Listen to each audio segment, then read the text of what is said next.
सोनवणे. तो बौद्ध समाजाच्या तरुणाला वाचवायला गेला आणि त्याला वाचवायला गेला म्हणून जीव दिला.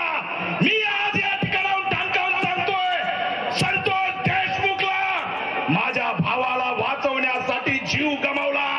तुझ्या पाठीशी महाराष्ट्रातला भीमाचा छावा आणि लेकरं उभा राहिल्याशिवाय राहणार नाही हा इशारा देतो.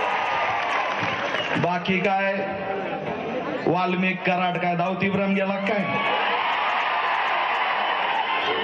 त्याला गल्लीमधलं चिरकुट गुन्हेगार त्याला विधान भावना त्याचं नाव काय घेते? त्याची एवढी लायकी आहे का? अरे तुम्हाला सापडत नसल देवेंद्र फडणवीस, एकदा सांगा मला सापडत नाही. मी सापडून आणतो, हा ठाकरे सापडून आणतो. इथं छत्रपती संभाजीराजे बसलेत, मनोज दादा बसलाय, सुरेश अण्णा बसलेत, संदीपराव बसलेत. अरे एकदा सांगा, आम्ही धरून आणतो. आम्हाला सांगा. आईला धावती इब्राहिम म्हणे त्याला वाल्मिक कराड. अरे उचला याचं विराट आता बाद झालं.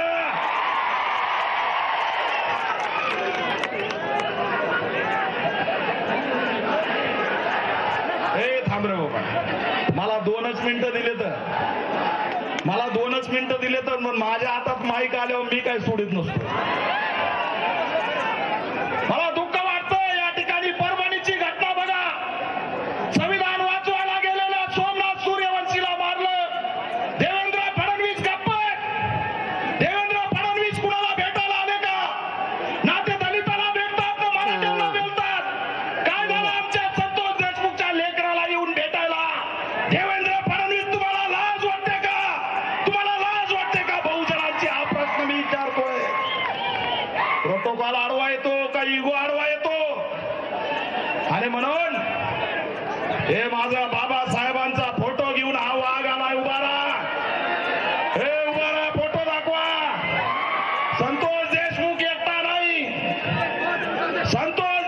एकटा नाही, समग्र बाबासाहेबांची चळवळ त्याच्या पाठीशी आहे आणि त्याला न्याय दिल्याशिवाय आम्ही या ठिकाणी शांत बसणार नाही. आणि म्हणून आमची मागणी आहे, संतोष देशमुखच्या मारेकरांना अटक झाली पाहिजे, त्यांना फाशी झाली पाहिजे. आमच्या अंजलीताई दमानी यांनी सांगितलं, अंजलीताई दमानी यांनी सांगितलं 3 जणांची हत्या झाली म्हणे. आता त्याचा तपास झाला पाहिजे. मला तर वाटतं त्या वाल्मिक कराडकडं त्या धनंजय मुंडेचं यांचं गबाडलंय मोठे. त्याला यायनीच लपिवलं असं बाबा. येऊ घातला तर आपलं काही खरं नाही.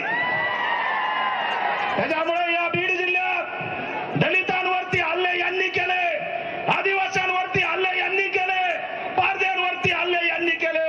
परवा दिवशी परळीमध्ये विकास जोगदंडचा हत्याकांड विजापूरच्या कर्नाटकमध्ये नेऊन केलं. शब्द काढला नाही, त्याच्या घरी जाऊन कुणी भेटलं नाही. आणि म्हणून जोपर्यंत संतोष देशमुखच्या मारेकरांना फाशी होत नाही तोपर्यंत आम्ही आता थांबणार नाही. या ठिकाणी एवढंच बोलतो आणि जाहीर पाठिंबा देऊन थांबतो. जय भीम, जय शिवराय.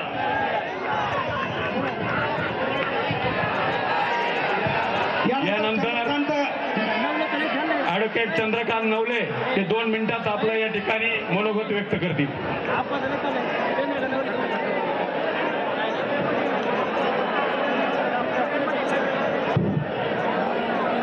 महाराष्ट्राचा आराध्य दैवत छत्रपती शिवाजी महाराज या ठिकाणी